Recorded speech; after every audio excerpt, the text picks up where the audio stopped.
बिस्मिल्लाहिर्रहमानिर्रहीम। अस्सलाम वालेकुम नाज़रीन, आप यूट्यूब चैनल देख रहे हैं। मैं इमरान ख़ान हूँ। सबसे पहले तो ये है कि इसराइल ने वो काम किया है जिसका ईरान ने थोड़े दिन पहले वार्निंग दी थी कि अगर हमारे एनर्जी के इंफ्रास्ट्रक्चर को तबाह किया गया तो फिर खलीजी ममालिक में ऐसी सूरत हाल बन जाएगी। अब अमेरिका और इसराइल ने एक इंतहाई कदम उठाया है। इसकी वजह और बहुत सारी चीज़ें मैं आपको बताता हूँ और रद्द-ए-अमल भी आपको बताता हूँ, लेकिन पहले ज़रा पाकिस्तान से कुछ बड़ी खबरें हैं वो आप तक मैं पहुँचा दूँ। इमरान खान साहब की बहनों की बिल्कुल मुलाकात नहीं करवाई गई। कल का दिन भी गुजर गया और बार बार उन्होंने मिलने की कोशिश की, लेकिन कई महीने गुजर गए, इमरान खान साहब की कोई खैर खबर नहीं है। इन्फॉर्मेशन सिर्फ वही बाहर आती है जो सरकार बताती है, और सरकार जो बताती है उस पर भरोसा किया नहीं जा सकता, क्योंकि मौजूदा सरकार ने इतने झूठ बोले हैं, इतने फ्रॉड किए हैं कि इन पे भरोसा मुमकिन नहीं है। इमरान खान साहब से इनकी एक लड़ाई है और इनका बुग़्ज़, नफ़रत, ये सारा और दुश्मनी आपके सामने है। ऐसी सूरत हाल में इन पे भरोसा किया ही नहीं जा सकता। जब पाकिस्तान के आर्मी चीफ़ की एक आदमी के साथ बराह रास्त लड़ाई है और आर्मी चीफ़ ज़ाती हैसियत में उस शख्स को टारगेट करे, तो फिर कोई गुंजाइश रहती नहीं है। पाकिस्तान का सारा निज़ाम जो है पाकिस्तान की मिलिट्री एस्टेब्लिशमेंट के सामने मफलूज है, और ये बात पाकिस्तान में कोई ढकी छुपी नहीं है। हालात यहाँ तक पहुँच गए हैं कि इमरान खान साहब को ईद पर पहनने के लिए जो कपड़े भिजवाए गए जेल में, वो कपड़े भी वापस भिजवा दिए गए। यानी इमरान खान साहब के कपड़े भेजे गए कि ये ईद के दिनों में इमरान खान साहब पहन लेंगे, लेकिन वो कपड़े वापस भिजवा दिए गए। दुश्मन अगर मिले तो कम ज़र्फ़ ना मिले। ये भी एक बड़ा अल्लाह ताला की तरफ से एक आजमाइश होती है कि ऐसा दुश्मन मिल जाए जो कम ज़र्फ़ हो। यानी ईद के कपड़ों का क्या मसला था, वो तो दिए जा सकते थे, लेकिन पाकिस्तान तहरीक इंसाफ ने बताया कि इमरान खान साहब के ईद के कपड़े जो भिजवाए गए वो भी वापस भिजवा दिए गए। अब इमरान खान साहब की रिहाई कैसे होगी, बड़ा सवाल ये है, क्योंकि जो इस वक्त मिलिट्री एस्टेब्लिशमेंट ने इमरान खान साहब को जकड़ के रखा हुआ है वो तो छोड़ेंगे नहीं। सवाल ही पैदा नहीं होता, उनके सर्वाइवल का मामला है।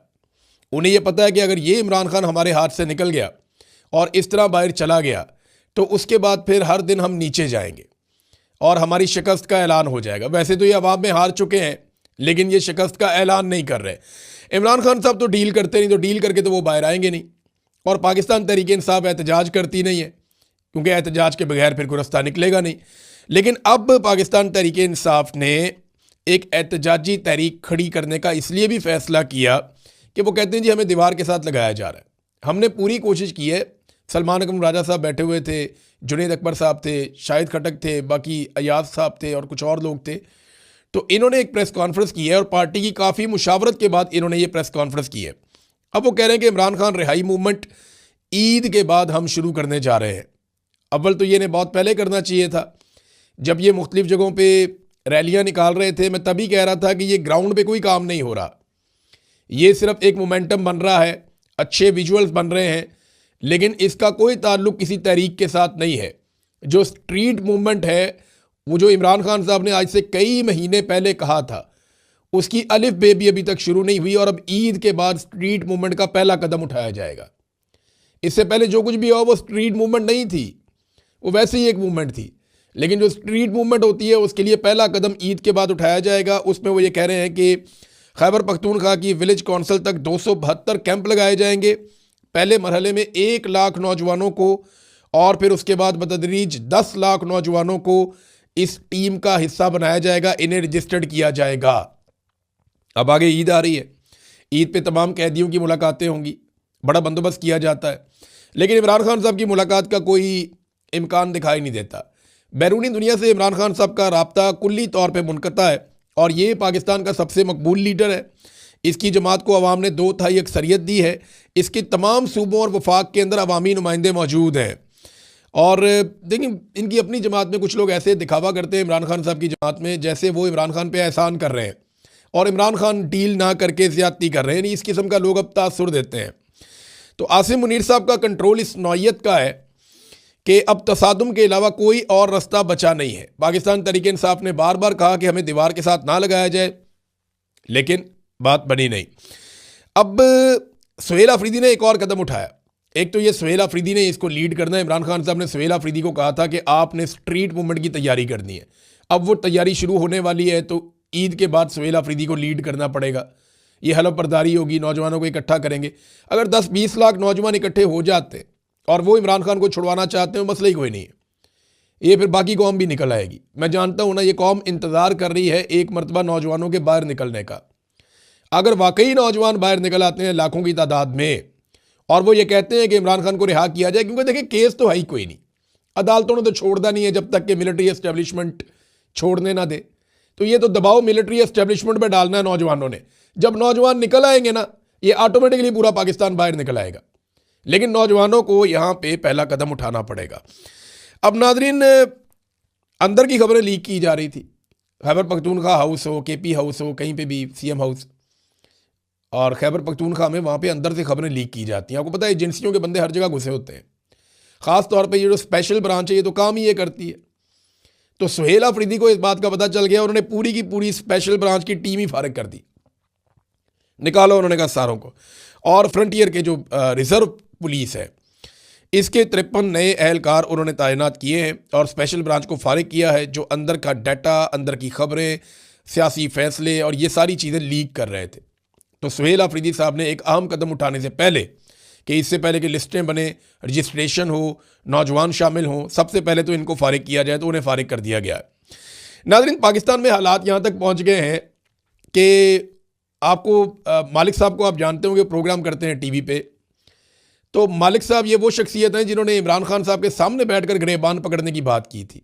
छोटी मोटी खबर थी, मईशत में थोड़ा उतार चढ़ाव आ रहा था, तो उस वक्त के वज़ीर आज़म का इन्होंने गिरबान पकड़ने की बात की थी। तो इमरान खान ने बड़ी कुशादा दिली से वो बात सुनी भी और उसका जवाब भी दिया। लेकिन आज वही मालिक जो है वो एक जहाज़ खरीदे जाने पे उन्होंने 17 सवाल किए, उनका प्रोग्राम ही बंद कर दिया बीच में और उनको धमकियां भी लगा दी, वो प्रोग्राम चला ही नहीं। तो आप अंदाज़ा करें कि यहाँ जमहूरियत है या नहीं, और इमरान खान इनसे कितना बेहतर आदमी था ये भी आप अंदाज़ा कर लें। मरियम नवाज़ इस मुल्क की, ऐसा लगता है मरियम नवाज़ और उसका बेटा इस मुल्क की नई मुकद्दस गायें हैं। यानी इससे पहले बहुत सारी मुकद्दस गायें हमने देखी हैं, अदलिया में बहुत सारी मुकद्दस गायें आकर बैठ जाती हैं, पाकिस्तान के जर्नैल जो हैं वो मुकद्दस गायें बन जाते हैं। अब मरियम नवाज़ और उसका बेटा भी मुकद्दस गाय है पाकिस्तान में, ये एक नई मुकद्दस गाय है, इनका भी जो है वो एहतराम किया जाए, इनके तकद्दुस का ख्याल रखा जाए, इनसे सवाल ना किया जाए। देखिए सवाल तो छोटा सा है ना कि जहाज़ लिया क्यों और जहाज़ लिया कैसे, तरीक़ाकार बता दें, फिर ये किसके नाम पे है, फिर ये जहाज़ का इस्तेमाल कौन कर रहा है, ये यूरोप कौन लेकर गया, फिर किसको उजलत में वापस बुलाया गया, एक कहानी क्या है। छोटे छोटे सवाल हैं, पूरा सोशल मीडिया पूछ रहा है, पूरा पाकिस्तान पूछ रहा है। इन सवालों के जवाब देने की बजाय प्रोग्रामों की बंदिश, बस ये इतना ही कर सकते हैं, इससे ज़्यादा इनकी औकात नहीं है। हालात इनके ये हैं कि वैसे ये जहाज़ भागने के लिए, मैं आपको बताऊं, ये भागने के काम आएगा। ये जो गैर मुल्की पायलट्स इन्होंने भर्ती किए हैं ना, इन्होंने पहली फ़्लाइट से निकल जाना है। जैसे ही हसीना वाजिद वाला कोई सिनेरियो पाकिस्तान में होगा, ये सबसे पहले भाग जाएंगे। और गैर मुल्की पायलट इसलिए रखेंगे, पूछने वाला कोई नहीं होगा, उनको लेंगे और निकल जाएंगे। ये दुनिया की वाहिद वज़ीर आला है जिसके पास अय्याशी के लिए इतना शानदार और महंगा जहाज़ है। किसी और वज़ीर आला के पास इतना महंगा और अय्याशी वाला जहाज़ पूरी दुनिया में नहीं है, बल्कि बड़े बड़े अमीर ममालिक के हुक्मरानों के पास ऐसे अय्याशी वाले जेट नहीं हैं प्राइवेट, जैसा इस अय्याशी वाली वज़ीर आला के पास अय्याशी वाला जहाज़ है।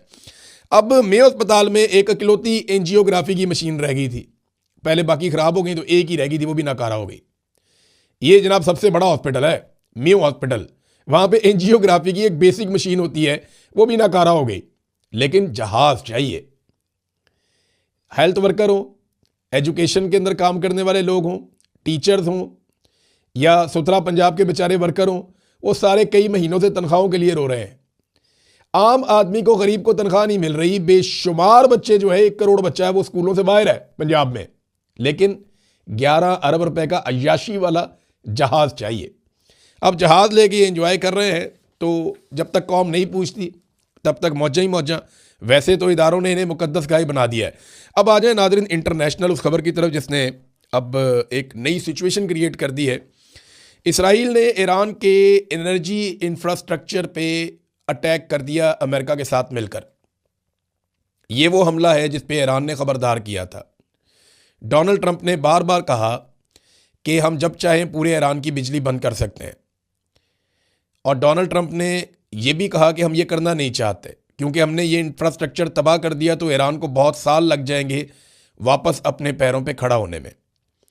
डोनाल्ड ट्रंप जो है वो काफ़ी दबाव में है। पूरी दुनिया से उन्हें सपोर्ट नहीं मिल रही। माजी में जितने अमेरिका के इत्तेहादी थे वो हाथ खड़े कर गए हैं कि जनाब हम इस लड़ाई में नहीं आते। पहले वो खामोश रहे, फिर इक्का दुक्का बोलना शुरू हुए, फिर उन सब ने इकट्ठे होकर अनाउंसमेंट कर दी, ख़ासतौर पे जर्मनी ने, फ्रांस ने, बरतानिया ने, जापान ने और ऑस्ट्रेलिया ने, हत्ता कि जनूबी कोरिया भी साथ खड़ा नहीं हुआ। चाइना ने भी कह दिया, रशिया ने भी कह दिया, दुनिया की सारी बड़ी ताकतें अमेरिका को अकेला छोड़ गई। इवन कनाडा भी, कोई अमेरिका के साथ खड़ा नहीं हुआ। एक आलमी तन्हाई का शिकार हुआ अमेरिका। अरबों की नज़र में अमेरिका की इज्जत वैसे ही जा रही है। तो डोनाल्ड ट्रंप की फ्रस्ट्रेशन और गुस्सा बढ़ रहा है। हालात यहाँ तक पहुँच गए हैं कि वाइट हाउस में कशीदगी पैदा हो गई, क्योंकि जो वाइस प्रेसिडेंट है अमेरिका के, जेडी वेंस, वो इस लड़ाई से राज़ी नहीं है। वो अपने आप को, ये जो इसराइल की लड़ाई है, इससे अपने आप को दूर रखना चाहते हैं। और ये अब दिखाई दे रहा है, उनके एक दो इंटरव्यूज में ये बात सामने आई। फिर कुछ लोगों ने जो उनसे रब्ता किया तो वो गुरेज कर रहे हैं। जेडी वेंस अपने आप को दूर रखना चाह रहे हैं। एक डायरेक्टर का इस्तीफा भी आ गया है, कुछ और इस्तीफे भी सुनने में आ रहा है कि अमेरिका में आ सकते हैं। तो अमेरिका की आलमी हमायत में भी कमी हुई है, यानी 79%, लगभग 80% के करीब अमेरिका की जो आलमी सतह पे एक मकबूलियत थी उसमें कमी हुई है। और 2024-25 के मुकाबले में दुनिया में जो सबसे नापसंदीदा मुल्क है, डाटा के मुताबिक, ये CNN ने एक रिपोर्ट जारी की है, वैसे दुनिया में जो सबसे नापसंदीदा मुल्क है वो इसराइल है। और उसके बाद अब इस वक्त दुनिया में जो सबसे नापसंदीदा मुल्क देखा जा रहा है ये ईरान पे अटैक के बाद, वो अमेरिका है। और सारी दुनिया ये समझती है कि अमेरिका ने इसराइल की लड़ाई में हिस्सा लिया और इसराइल ये समझता है कि उसको ये मौका दोबारा नहीं मिलेगा। मैं एक चीज़ आपको बता दूं कि डोनाल्ड ट्रंप के जो मुआखज़े के इम्कानात हैं, क्योंकि ट्रंप की बात हो रही है, मैं चलता हूँ अभी एनर्जी वाले मामले में, लेकिन ट्रंप के जो मुआखज़े की बात हो रही है उसका इम्कान कितना है? 69%, 69% इस बात का इम्कान है कि डोनाल्ड ट्रंप की इम्पीचमेंट कर दी जाएगी। ये एक ऐसा प्रोसेस होता है मुआखज़ा करना या इम्पीचमेंट करना जिससे सदर फारिग हो जाता है। सदर के पास इख्तियारात रहते नहीं है, और अगर ये फारिग कर दिया जाए तो फिर नायब सदर आ जाएगा। तो नायब सदर उसके लिए ऐसा लगता है अभी से तैयारी कर रहा है, अपने आप को उन सारे कंट्रोवर्शियल मामलात से दूर रख रहा है जिसमें डोनाल्ड ट्रंप ने फंसा दिया है। तो क्या डोनाल्ड ट्रंप के पास वक्त कम रह गया है? ये बहुत इंपॉर्टेंट है अमेरिका और दुनिया भर के लिए। ये एक टर्निंग पॉइंट साबित हो रही है लड़ाई। ये ऐसा लगता है कि वर्ल्ड ऑर्डर तब्दील हो रहा है। अब अमेरिका के पास पीछे हटने का रास्ता भी नहीं है और इसराइल भी इसके अंदर बहुत बुरी तरह फंस गया है। इन्होंने जो अटैक किया है वो पारस गैस फील्ड है जहां पे अटैक किया गया है। ईरान अपनी ज़रूरत की 80% गैस यहां से हासिल करता है, जबकि 40% बिजली जो पूरे ईरान के अंदर जाती है 40% इलाकों में, वो ईरान की इस इलाके से बनती है, इसी गैस फील्ड से बनती है। और यहाँ पे अटैक किया गया है इसराइल और अमेरिका की जानिब से।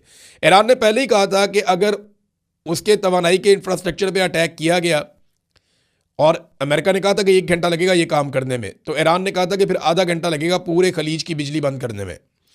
अब क्या तवानाई का बहरान पूरे खलीज में पैदा हो जाएगा? क्योंकि यहाँ मेरे पास एक और भी खबर है। ईरान ने अरब ममालिक की तरफ जाने वाली ज़ेरे ज़मीन जो केबल है, इंटरनेट केबल, उसे काटने का भी इंदिया दिया है, और इसका फैसला ईरान आज रात को करेगा।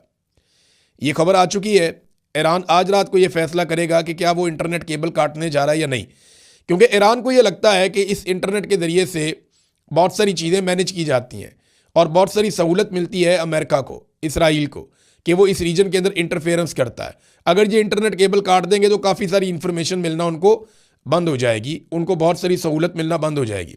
अब इसका नुकसान पाकिस्तान और भारत जैसे ममालिक को भी होगा, गो के ईरान को भी हो सकता है। लेकिन ईरान ने अरब ममालिक की इंटरनेट केबल काटने का जो एक इंदिया दिया है, ये भी एक बड़ी इंपॉर्टेंट चीज़ है। मगर उन्होंने कहा था कि खलीजी ममालिक के ऊपर वो अटैक करेंगे। अब वो करते हैं नहीं करते ये आपको भी पता चल जाएगा, क्योंकि एनर्जी का इंफ्रास्ट्रक्चर ईरान का अब छेड़ दिया गया है, जिस पे मना किया था डोनाल्ड ट्रंप ने और इसराइल ने। ये क्यों किया? देखिए, एक बात आप याद रखें कि इसराइल को ये बात समझ आ गई है कि ये वो आखिरी मौका है जिसको हाथ से नहीं जाने देना। इसराइल हर हाल में ईरान की मुकम्मल तबाही चाहता है। उसे ये पता है कि ये मौका हाथ से निकल गया तो दोबारा कभी अमेरिका हाथ नहीं आएगा, क्योंकि अमेरिका में जितनी बेइज्जती मौजूदा हुकूमत की हो गई है, दोबारा कोई हुकूमत इसराइल के कहने के ऊपर इस लड़ाई में नहीं उतरेगी। और जिस तरह दुनिया